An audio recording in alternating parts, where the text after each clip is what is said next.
sikandi pour que na dina ke na sabati ndo maga sonin gara anta tele gemmen palle al gemme at-tasamuh wal musalaha fima baynana faut que sunu gonna gemwa na nyabani koy gannun ko gada nyange mo bebe ha mekke hatte ke bore kenta sunun kara kindi ni kamundi abada gemme line akeni force nyai sere sun tabaka halle nati warni sun kun taaguni na ce hondo mena on durunya hay taagunu tabali bannin kamma nan ce he pour que sun go inyi kane har sayra wasabati ne kane ke tam gobedi parce que arabu nda koni digan kannenga ko laysa al-gharadu al-wusul ila al-qimma walakin al-gharad al-thabat natince ga gidan kamma kempeti la munenga ance ga halle maga yanka gadi to ko mundi yanke na maga yanka wala kenya ne garadu sunun ko ni kam munya di wakati su harum maga malinde yere besu ni misali ututi sunun go nyai kati do kati mari ma gulni ngeni ko sunun go galle me kati di kati de ma ko sunun go ngam medde mana mo go bedi kenya nyoma gawo sere gabe da haranje kitati ke de mando ayo kemba ne ani angreere anda ka haranci go dan de man pour que anda warono haranci mo gobe amma re meyugo agana ko woni nga gide aga golli tambobe wa gide ngada kentu go hala kem palle adi jongoy golle hillandi be kenyani ago ne be ngano go ne be wabata na kellondi haranci kam mu masu menyini haranci asukitene medde mandunye asukitene medde mandunye donc kenna maynu ko inoyi sunu goda kamu kitati medde mande gemme na hinkini mey na hin to me xallen kamma il faut qu'on na to ken ko te bana kamma pour que sunu ka gura wa rugen min mo bedi kem palle gemman balagu anta ho na hanasri on gemme ken force ni on na mulanna kamu kita on ta runo na gemme gorondi gemme kayite na loli on do mena on kenya dabarni angana ngare on mare mu mana on kristo goro ku mare nyagu anya renta mare yagu ko afanga nga kamana lo ke wakati ya besu kanu tenyen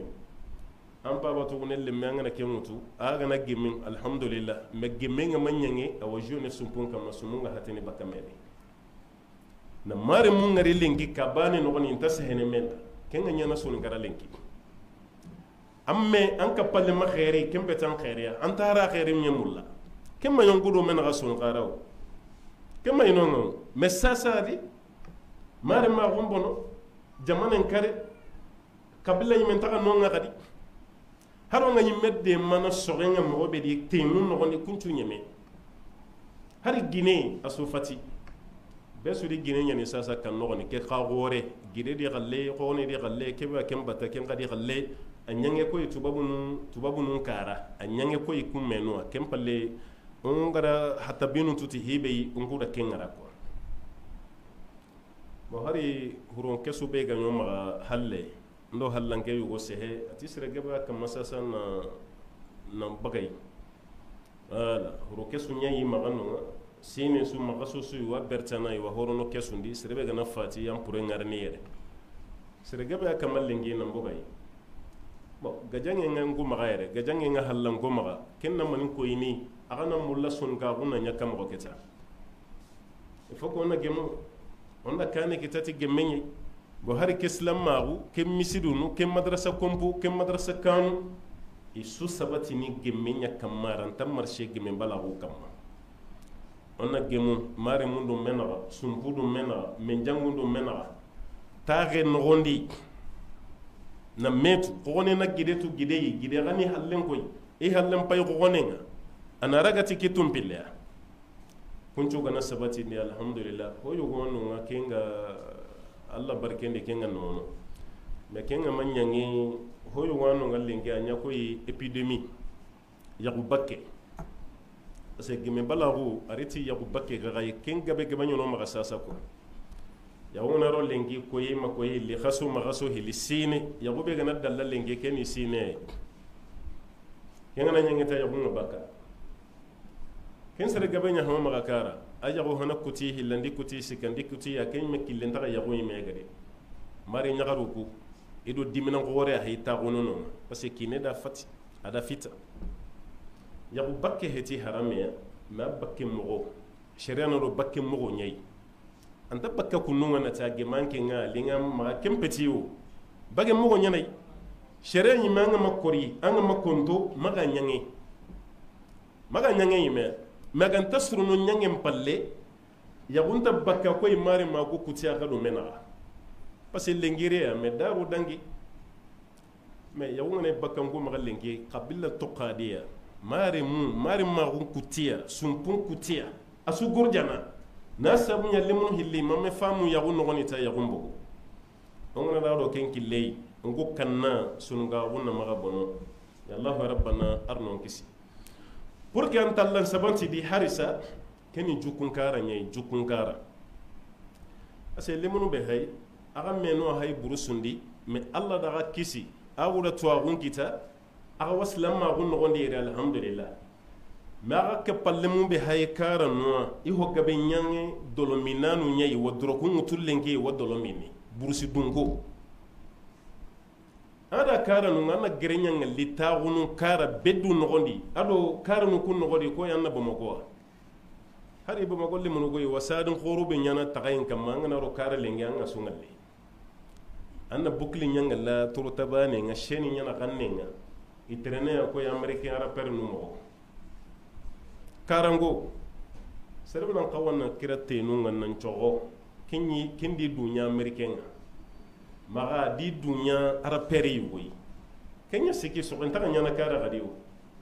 ganni karan ko nyayun ko halana biradonga a khawunga na lingo ina maro nuliti na iluliti tiganu ngarni fangarni mesasa amare mebe wakara kenya na hare wala katanga a khawo malingo de karon samba agani samba na mania birado na yilen ko bobo mo ko re na kenkiende kara a anya ka bango de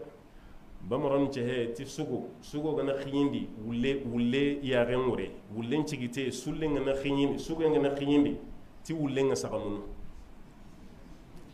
wallahi wulle nga sagamunu ngo galle nya kenya yebo o lebe hinna girido burusi nga katon ko ba mako ere agilido ba mako ay katta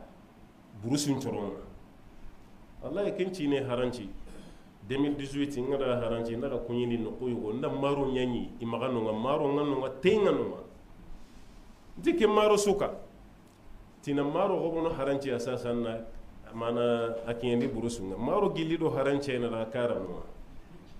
bama ko ime hete gadide na maro gobo haranci na warat tele makara himbo no nga koy nati ga go lingo kango malingo go haju ho ntaka kenya parce que so ntaka nyana kenya sikinga ra kan ngari ngai me wallahi agaminga sire ko nyagali parce que ga meno ana no awoni honnan qawunya ya gani honnan qawunya alhamdulillah agara wa meseh le mago agara wa kenda barni nen jahida ngani e hay system kurumba be wututi kempeti sunu ka huddambe kayira lo mo heti sunu ko dambe ke tere mo heti sunu ko dambe jamba minne kunna kenya drogu sunu galemme do drogu sunu ka lemme do atogo shisha sunu kara burusu no gondi shisha ngan la kenga sunu ka lemme na dolomini sunu ka lemmu na mesuhati wala bonga yagarim pinkan ma na gajange yugo nyangati yagarim batte yugo ina mesuhati wala bonga ma yagara mekari kunchu wanyana burusu no kudi lengi kunchu wanyana bo porque dina kena sabati dina ranta tele jokum palle onna jukku ke asruneni hala jukku ngana suru wagati be alhamdulillah non jonko yi dina nga me jukku nga makillen kita ummati dina ta sabati ni awa sabati ni me awa gotono ndinga me nga sigini ni poñe be kamma kenni awda ke kafo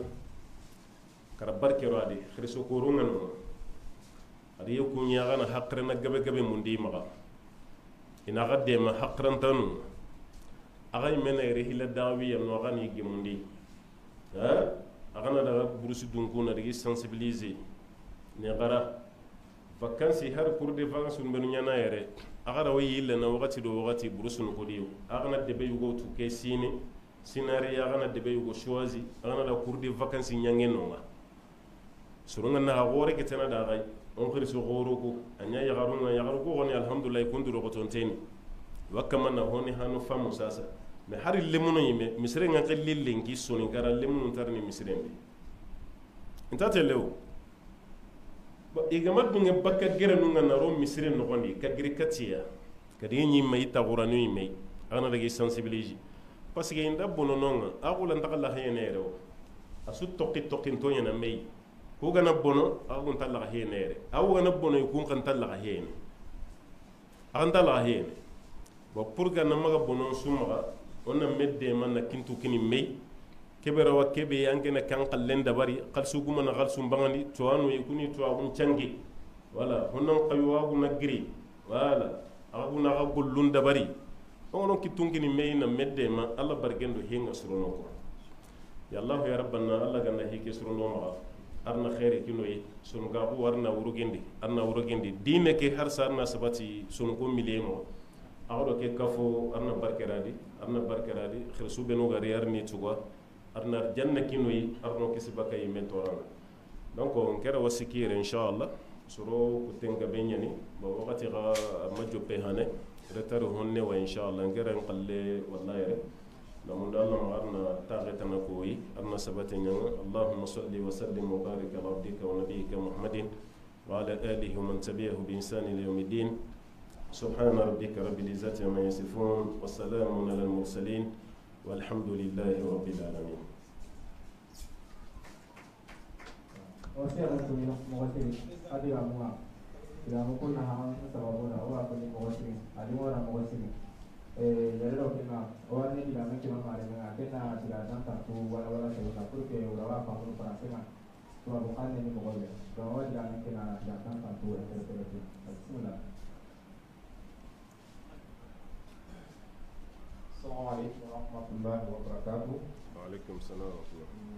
Bonjour tout le monde.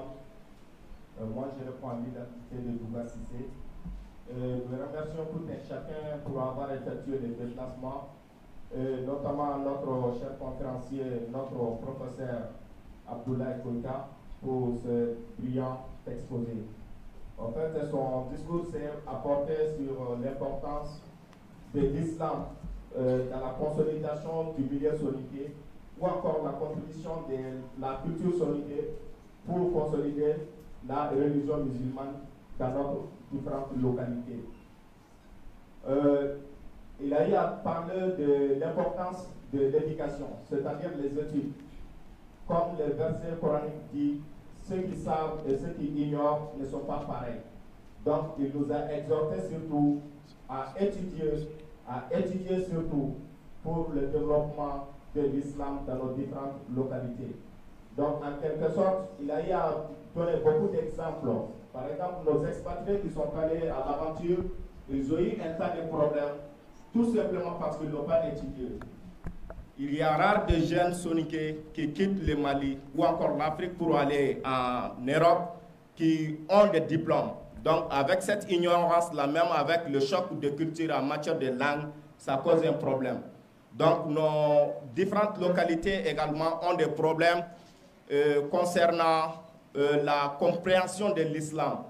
Il faut qu'on étudie également notre religion. Auparavant, on étudiait, on comprenait bien la religion là. Mais de nos jours, on est en train de délaisser cette éducation islamique. En quelque sorte, sur ce, je m'arrête là pour ne pas trop abuser du temps. Merci pour la bonne compréhension. Voilà, merci beaucoup. On connaît mon siri, alingora mon siri, sikari, serebe dungan taso ni gankane mugo, ukunda hogabe famari. Parce que serebe kawan son kuna lingora, son kabuna lingora, mais on taso ni gankane mugo. Do oran taitino wata bunere nangiri, na to kuma hari honne sagara sagara. Do wa akunyin mo siri kendangi hale, warni digamen kini jamanga, kirni nega hibe maka, ube hibe ga kati hokapa, seben digamenga, nankati digameke sabati nini. Warni digamen kini serma beswa banam bani mais oranta yakini beswa ona meritu no karagia nyana do ngana serbe kita ken no gondi kenna war jabenga wakati sababuda do warna jopa aha do serbe gana se na ngan to aran jamu koni aranga bakano kobe do wa jopa na shekha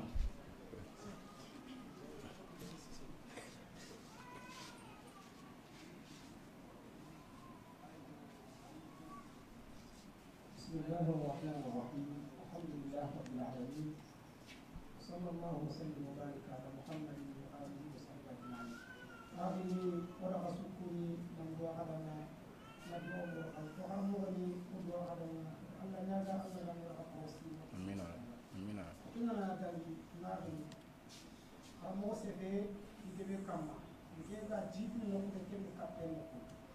آخرين خلي قرون في الإسلام أخو خلي قرون في كفر الإسراء خلي قرون أميرا ذات سلطان إسراء خلي قرون تبتين حاضر مريم أخو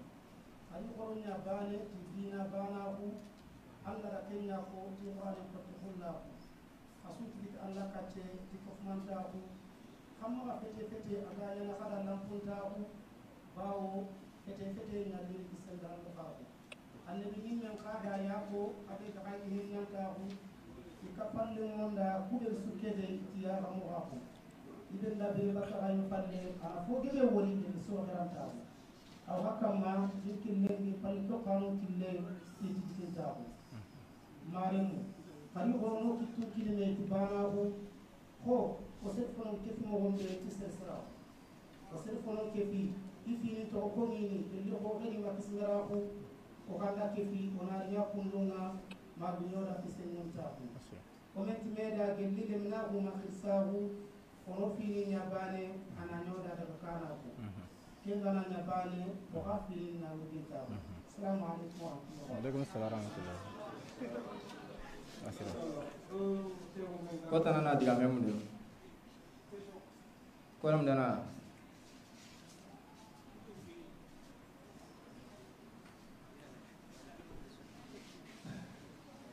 بسم الله الرحمن الرحيم الحمد لله رب العالمين والصلاة والسلام على رسول الله محمد بن عبد الله وآله وصحبه وسلم تسليما كثيرا وبعد السلام عليكم ورحمة الله وبركاته. وعليكم السلام ورحمة الله. الله تيغا نانغي فالله ادو انم ماسال فالله ولا o karando mondo oro mondo hono oni nawari igirke dogote khore be be kundu na khinin den debari oni nawari ken kama ona o harambo wado sheikh ado o kana do be jangi ona nawari sheikh abdallah boita agadi bangani de be debari ona nawari ken kama o gambo dana gore katino kube adiga mun no kenne kako fo ke de kagade bari soni ko diga me di lemensi awurnoa ka antaragandinde diga me ke wala managa ta kananti ko fesu kananti ko fesu ko fo ke de kagade bari nani wor ko la nyana kaga ruut ako fe kana de kaani ko fo ke na berken gida karo ke sunnanti ngomen ina hawara kibbe Allah duge kama insha Allah taala ko ke wona berki bo ke kundu kelu mo be sudana o nyagani ci firinde kay o so firinde kay o kana wari o kama mana Allah ganna berki ro soninga o Allah ganna berki silama o amin rabbi. Assalamu alaikum wa rahmatullahi wa barakatuh. Wa alaikum assalam wa rahmatullahi wa barakatuh. Ali ngora sheikh ko tana diga memudu. عليكم ورحمة الله وبركاته. وقرب وواكم نعم وواكم. كنا نتوقع تلك الناس يقولون مهمني. نندل تقولي كيف كنا سوين داوني سواتي. أي وني جوكم كارنا أخذ كتينا. هو مرنا أغنى كتي هذه إنك ودي كنا كم كارنا. Sekarang kau nanti surga ujian ada sewati ni kau kara, kau kena kara, orang kati negara kara, na kau kena asal kena. Pun kamu lawan di ayat hukum kara, kau akan di Allahu Allah Taala kena hendak cerawal aku belu dengan negara foto. Angga bayu kami, kau nu kena negara kara, iwanya na kau ikan negara apa? Iro kara ngamu, ina kau kamu nongenya. Ya lah kan urung kullu kanya kanu urung dawo na ma akan na kalyo mga nakati ni dingi iwala kike pour que ga kan na la to baka tuku ya tuku be ga sawo ya iro tuano ube tuano de akille iki la to ni baka mi yame diga men siro ko tana sen on baka sunya yugo ngari ya garon kana hayna se pasi wa sigiran ko reni association ken gondi wa ta gani meka ya garon sigiran ko ren mo siri on baka sunya yugo bane bismillahirrahmanirrahim alhamdulillahi rabbil alamin thumma salatu wassalamu ala sayyidina muhammad wa ala alihi wa sahbihi ajma'in amma ba'd assalamu alaykum wa rahmatullahi wa barakatuh جت على عبد الكريم فطانا إن شاء الله يجي لازم جنبه جبادي إذا جي جماعة كفوك كوني موسري إذا كقول لي من كلام موسري دموا سوفن با كنا نفعل شيخ كوني شيخ عبد الله كونتا كنا نكمل خنا فوق ورنا وما كوني موسري كوني لسوفن